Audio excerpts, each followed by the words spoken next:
I'm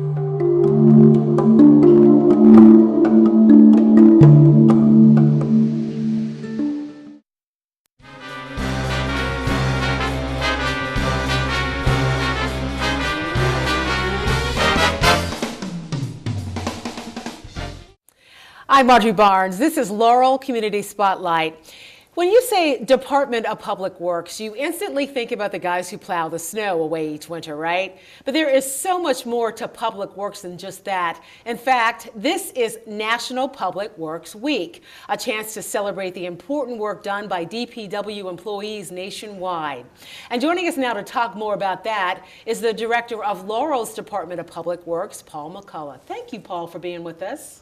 Well, thank you. I appreciate the opportunity to talk with you. I appreciate the enthusiasm that you brought to the communications department within the city of Laurel. So thank you for coming, and I'm happy to talk to you. Thank you. It's important to get the stories of people that work in Laurel and live here out. So that's why we have you here. This is your week, National Public Works Week, right? That's correct.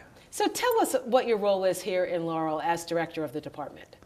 Well, being director of public works really means just trying to coordinate the people that do a lot of the work around the city that keep the city functioning smoothly. It also means being on an advisory group that helps look at what needs to be done in the future to keep the city running smoothly from now and into the future years.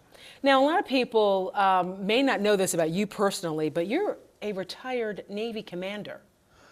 That's correct. I was with the Civil Engineer Corps of the Navy and retired after spending 3 years with the Joint Chiefs of Staff looking at infrastructure in all of the NATO countries. Didn't I hear you were over in Iran at one point during your career?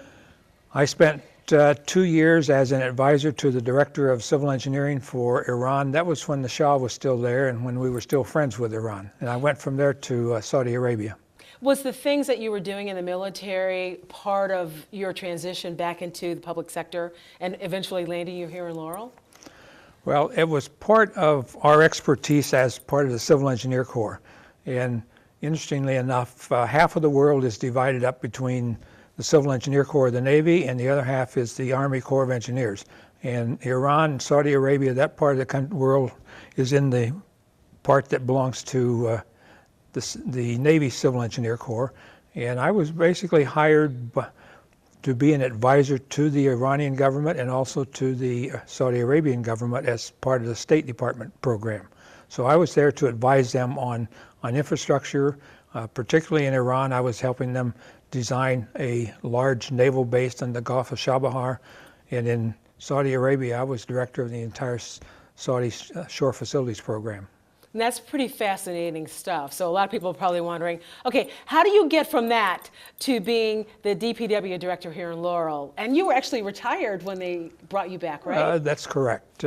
What happens when you get involved in so many different things, you get bored when you're just sitting around the house doing nothing. So after I left the Navy, I went into the corporate world, and I worked in the corporate world for a number of years. And when I retired from that, I got bored just sitting around the house and started volunteering. So I volunteered for the city of Laurel and was helping them with the new public works construction contract as a volunteer. That led to becoming asked to come on staff, and from there I ended up becoming the director of public works. And as I mentioned at the top of the show, a lot of people just think DPW means snowplow, snow removal, trash trucks. But there's so much more to your department than that, isn't there?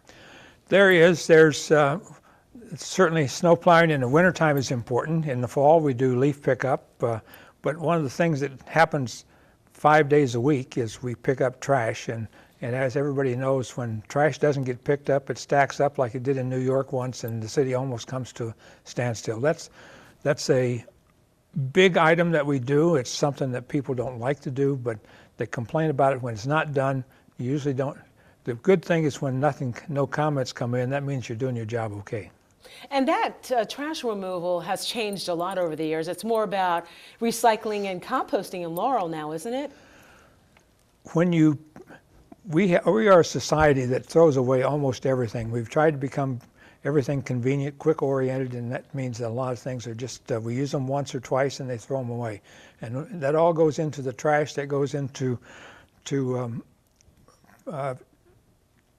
getting rid of it, taking it to a dump area someplace. And there's really only a couple of ways, 2 or 3 ways that you can get rid of trash, and that's either to burn it or to put it in take it to a place where they just bury it. So you either bury it or burn it. Well, that's not acceptable all the time anymore. Now that we're going to a more green society, and we're trying to come up with ways that you can reuse the stuff that you're throwing away. And the more things that we can recycle, the less there is going to a landfill. So by recycling, and one of the things that helped streamline recycling was when the recycle companies went to a single line or single stream pickup.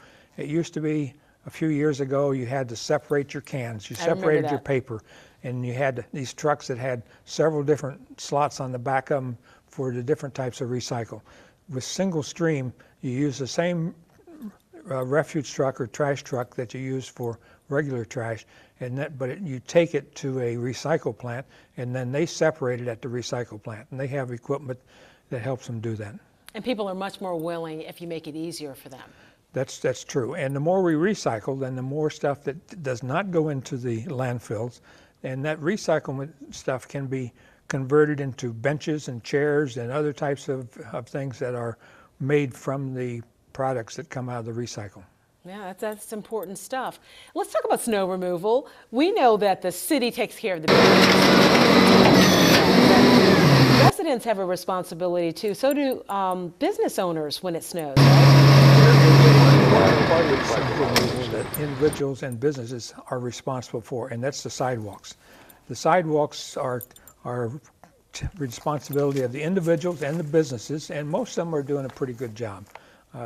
There's also liability issues that they need to make sure that they clean it for to help them eliminate that problem. Now, the city does own some facilities, and our Parks and Rec department does the sidewalk cleaning of snow on the city-owned businesses. The public works people, our responsibility is in the public right-of-way, which includes the sidewalks, but as far as sidewalk snow removal, that's the businesses and the owners.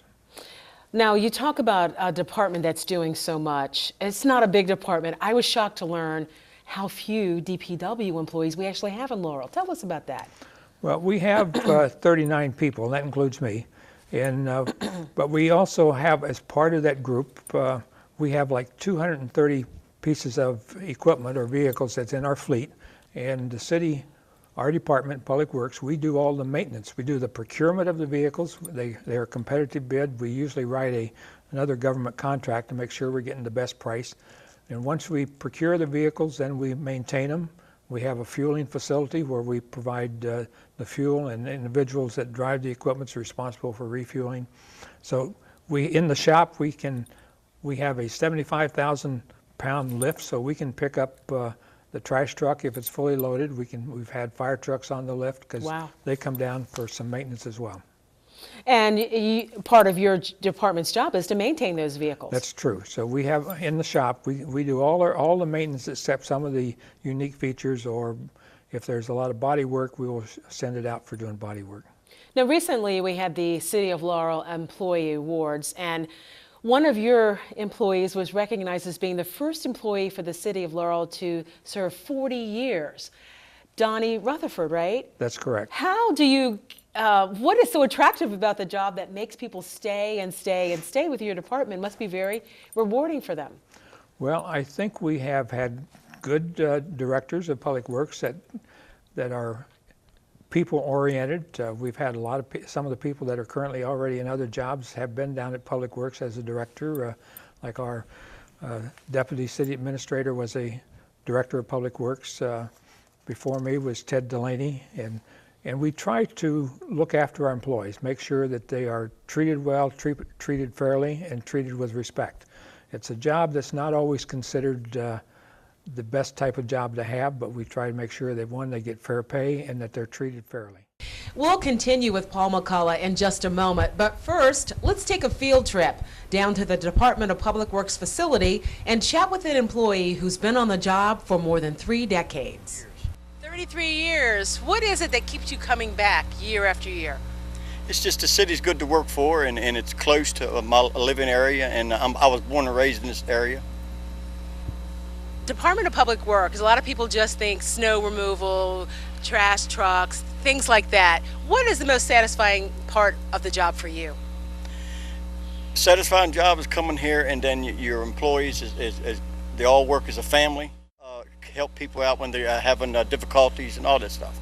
Is it one of those jobs that you never get bored because it's something different every day? There is something different every day, but sometimes when you're on the trash truck, it's the same thing. But a lot of times you want to take your route a different way, so it changes up on things.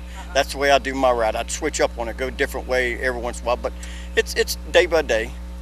So one of your coworkers has 40 years with the department. You going to catch his record? I don't know. Well, all depends. We'll have to see. But I don't know if I'm gonna go that far or not. I really don't know yet. You're off to a good start. I'm up there for a good start. Yes, I am. All right. As Dwayne said, there's a real family atmosphere within the Department of Public Works and plenty of variety, so it never gets boring. DPW plays a big role in some of Laurel's biggest events, as Paul McCullagh explains. And one of the most impressive things about what you guys do is after the Main Street Festival, because your crews are involved in cleaning up and sprucing up after Main Street, right? Aren't you involved in the big events? That's correct. Well, like within hours, it's like the festival didn't even happen. We do that both for Main Street. We do it for the 4th of July Festival. The 4th of July Festival, we have people that set up the barriers and put out extra types of refuge collection points. So they're there long before the event happens, and then they stay and work afterwards. Now, on the 4th of July Festival, it ends on Saturday night after the last fireworks are done, but we don't get finished with all the cleanup until sometime later the following Sunday noon or Sunday afternoon. But we do the cleanup afterwards as well. Well, you certainly made a mark for yourself here in Laurel. You've had such a rich career. Any eyes to retirement? Are you getting tired yet, Paul? It's been a fun challenge. It was easy to come into Public Works after my last retirement because a lot of my previous experience was involved with doing a lot of similar type functions. I have both a civil engineer degree and a master's degree in finance. In Public Works, we do both our general operating budget, we put it together, plus we put together the CIP, the Capital Improvement Program budget, and so I've had a lot of budget experience as well. Those two degrees kind of go together for advancement in the civil engineering field. But it was fun. I've enjoyed it. It's an interesting little tidbit. I was a corporate executive, and I was getting ready to retire, and I did a research and drove from Maryland down to Florida, and we stopped at maybe 24 different communities looking at a place to live. I kept a matrix like a good engineer would do, putting numerical values on everything, on the things that I thought were important. And when I concluded, I decided that Laurel was the area that best fit my retirement desires and expectations. So that's why we settled. I bought a house in Laurel, and we've enjoyed living here. And then coming to Public Works gave me a chance to help put back some things into the community that I have received in past experiences as well. Well, we are so lucky to have had you for so long. Thank you so much. And thank you for sharing that story. That's a great story. That's what people need to know about why Laurel is a great place to work, live, and retire. If someone wants to know, they can ask me, and I can tell them what my factors were, but I can tell you Right. it was good, and I enjoyed being here. Now, my next retirement, when I decide to take it, it's going to be a little different. My points have changed because then I'm going to move closer to where the kids and the grandkids are. That's true. That's a big factor for a lot of us. Thank you very much for sharing your story with us. Thank you. You're welcome. Appreciate it. Well, that's it for this edition of Laurel Community Spotlight. I'm Audrey Barnes. We'll see you next time.